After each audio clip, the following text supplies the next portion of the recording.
The Superior Producer is not for everyone. Not only is it deep, but Mother Nature can add a wrinkle as well. This was our second dive attempt. I say attempt because we never actually made it down to the wreck. The current was very strong, and at times we were just swimming to stay in place. So we just made a shorter dive and stuck around the pier and shallows. It's all good because I can share how challenging it may be and emphasize an important point. Always dive within your skills and experience. Even divers with thousands of dives have to adjust a dive profile once in a while as needed.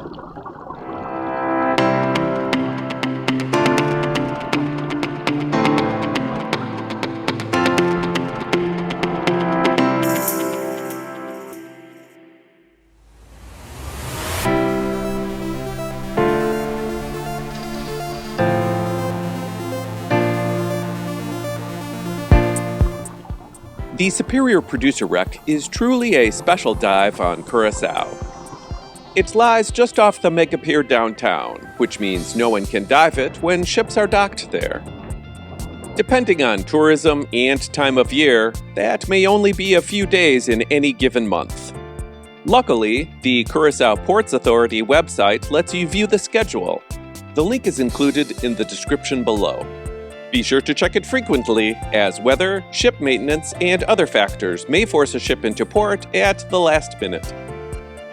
ScubaDiving.com has a very nice summary of the ship's history.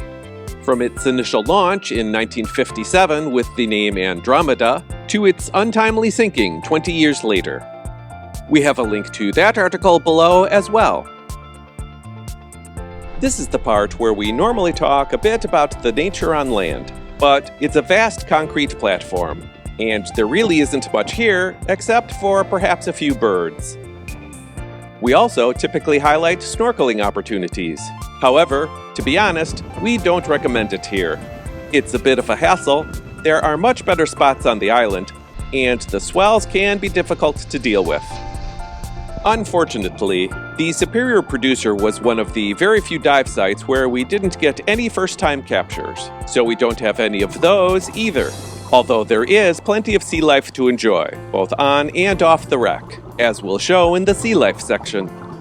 That said, since this is about diving the wreck, we do want to take a minute to discuss weather, visibility, pier maintenance, and your exit strategy. We've already mentioned current and ship scheduling as potential issues. Even when those line up, you may still have to contend with varying degrees of visibility.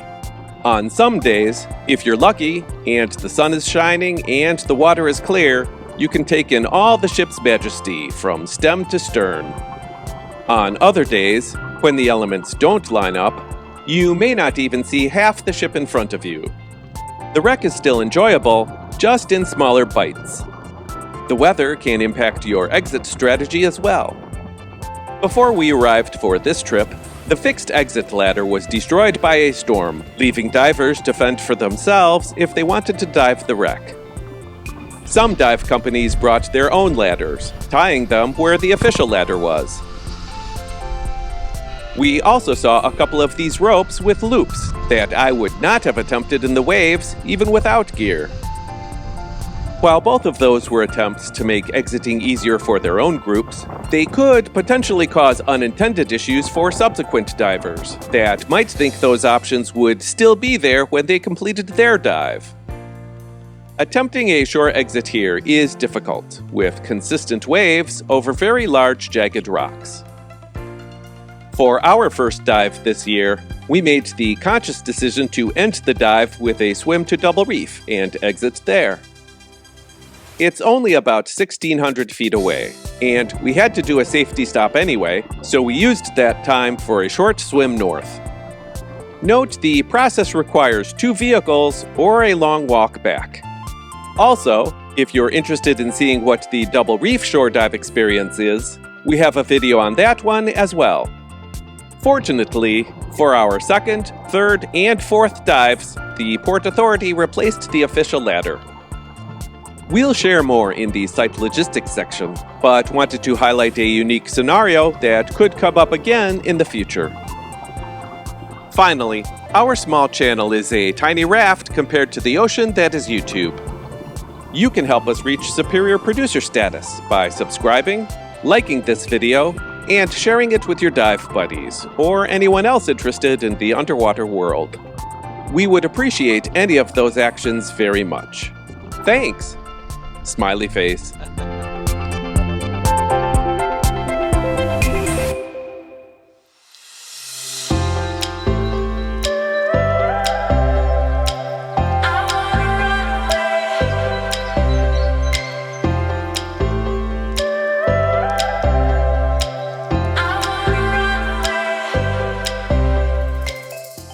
The Superior Producer Wreck is right in the heart of Willemstad, on Curaçao's leeward coast.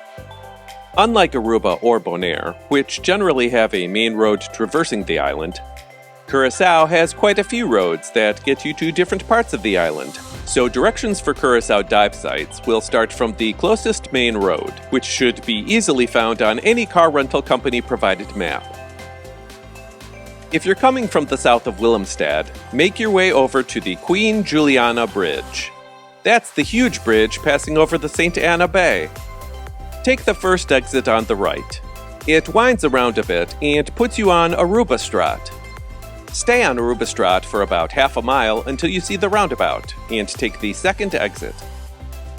If you're curious, the street name changes to Baden-Powellweg, but don't worry about that, because you're only on it for 2 blocks. Follow the curve right, and in about 250 feet, you will see the Port Authority Security Office on the left. If you're coming from anywhere north of Willemstad, make your way south on Helman Magno Wheels Boulevard. Right around here, the name switches to Potter Ewensweg, but just keep going for another half mile or so. When you see this roundabout, take the first exit and continue straight for approximately 900 feet. Turn left, and in about 600 feet, you'll see the Port Authority Security Office. From this direction, on your right. Depending on when you arrive, there may be a few cars waiting ahead of you. That's because everyone needs to check in. The security officer will ask for your driver's license and the license plate of your vehicle, which get logged in their books. Once past security, it's about a quarter mile to the parking area. While there is plenty of parking, there can be a lot of cars. Days when the pier is open to divers are infrequent, which means many dive shops plan trips on the same day. There are a couple of options for gearing up. You can come pre-assembled, or you can do it at your truck. There are also a number of cement benches, which are handy right next to the parking lot and under tents that provide shade. We were told the Port Authority doesn't like divers using those, but we did see them used. There was one group we saw that carried their gear down to the pier for assembly. That seemed like a lot of walking back and forth, and a potential obstacle for fully geared up divers as they make their way down to the entry point. In addition to the benches and shade, other amenities include a few trash cans in case you do any reef cleanup while diving, and a few porta potties. Divers have a few entry point options. About 200 feet down the pier to the right is a gangway that angles down toward a small platform just above the waves. The lower level makes for an easy giant stride. However, it is a bit further from the wreck, and you have to swim under the pier to get to it. Also, the end of the platform is where the exit stairs are located. A more exciting/challenging entry would be a giant stride off the main pier straight in front of the entrance. It's a much larger giant stride, but is closer to the wreck. Pick your level of excitement and jump in. The wreck is a very short minute or two swim out from the pier. You might think there wouldn't be any boats to worry about given the lack of cruise ships docked, but we have seen other boats pass not too far from the pier over the wreck. There can also be lots of divers, ascending and descending, so it still makes sense to keep your wits about you. Not only near the surface, but around the wreck as well.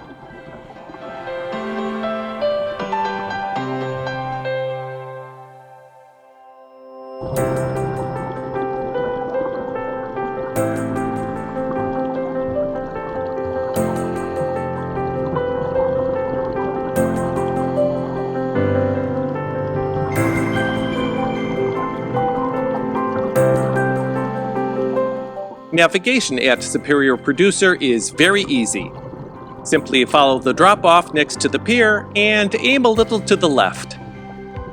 On some days, it looks like you're heading into the open blue, but then, out of the haze, the ship's outline begins to appear. Still, if it's murky or exploring takes you away from the wreck, the ship is 170 degrees south, which means the pier is 350 degrees north. Although we mentioned the current at the start of this video, it's typically not that strong. That said, it is generally present, as the bubble trails here indicate. Despite almost daily ship traffic and propulsion stirring things up, there is a reef here, and even though we've quoted Jurassic Park before, it's appropriate here as well. Life finds a way. It isn't what we would call a spectacular reef, but there are certainly enough nooks and crannies for sea life to call home. The fun starts right when you descend, as a pretty reliable school of barracudas can be seen hanging out under the pier. And they aren't the only schooling fish you'll see. Often, there are more than a few tarpon hanging around the bottom as well.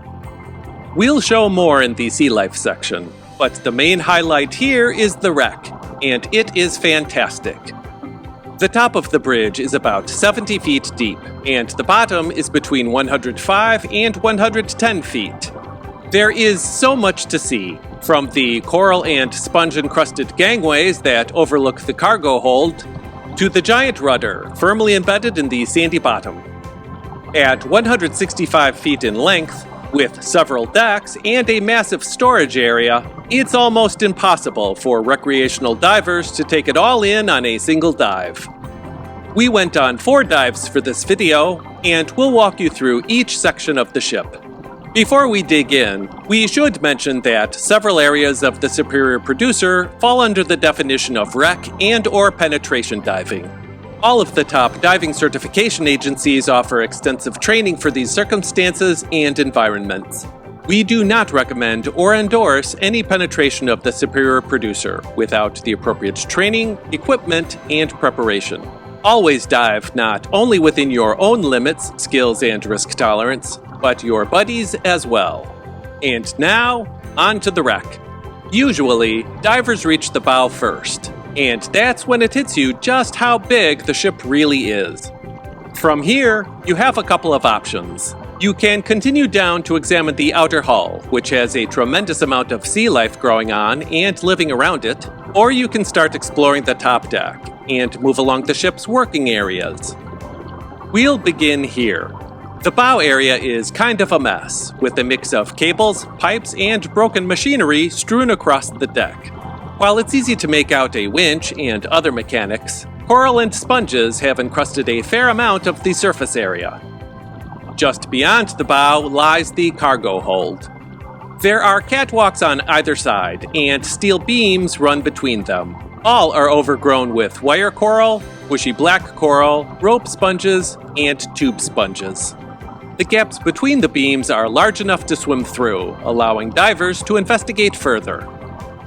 It's a cavernous space that can accommodate multiple divers. Outside of a few large sponges and a plethora of wire coral, it's easy to move around. There are large bulkhead areas both fore and aft with some metal debris, so be mindful of any loose or dangling bits of gear. When you're done with the cargo hold, just pop back up through the beams. At the far end of the cargo bay are the remains of some cranes, used for loading and unloading. Immediately beyond that are the bridge and lower decks. The bridge is a fairly nice swim through, although we should mention that you may need to pull your lights in close, as all of the doorways on the ship are a bit narrow. Just about everything has been removed, but that doesn't mean you don't need to be careful. Sponges hang down and grow up from the floor. You can also see coral on the walls. And definitely take some time to look up. The ceiling is tremendous. Divers can also explore the deck right below the bridge. However, it is a bit more challenging. While the starboard doorway is a straight path to open water, The doorway on the port side requires a couple of narrow, sharp right turns. As such, be careful following divers in. And don't be surprised if you see them trying to come out the same way they entered. In the middle of that deck floor is a square hole that's a tight fit with scuba gear. Swimming down through that reveals a much larger lower deck. Not only is there much more debris down here, but a lot of the infrastructure was constructed with open bars that could easily catch on divers' equipment, so extreme care is advised. Once down, we made a short loop, first swimming toward the bow and then circling back to the stern. We thought it was interesting that black bar soldierfish were the most prevalent marine life. Although there were small patches of coral, it wasn't nearly as covered as the external portions of the ship. Around the corner from where we entered is a narrow hallway that leads to the engine room, which itself is a two-story space. Quite a bit of equipment can be seen in disarray, and you can imagine was just tossed around as the ship sank. Given all the pipes and railings, this was about as close as we felt comfortable getting to the engine. After covering the internal areas, we followed our reel back to the entry point, swam back up through the hull and out the door. But wait, there's more wreck! The stern has some exposed decks that are interesting as well. Several areas have damage. Imagine the force needed to dent the hull like that, or fold over the top like paper. We're not sure what this was, but the marine life seems to like it.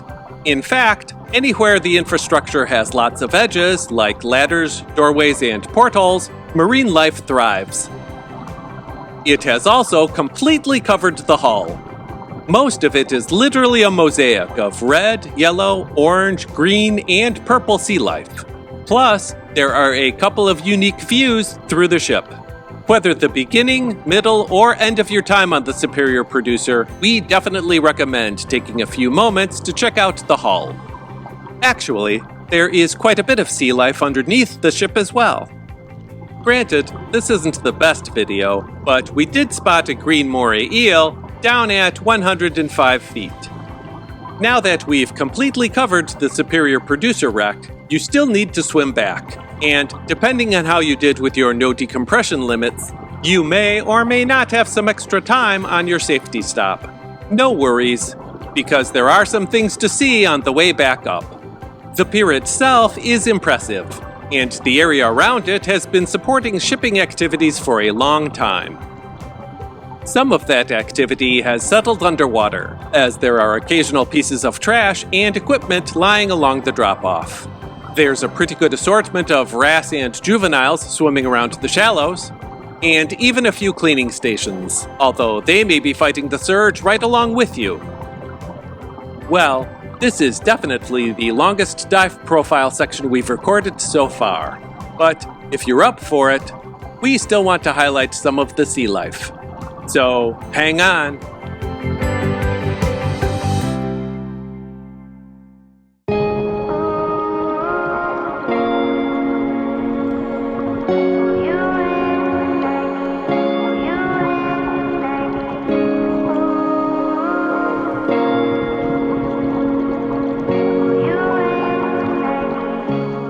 In a first for the Shore Dive collection, there will be no night dive section here, because you cannot dive the Superior Producer from the pier at night.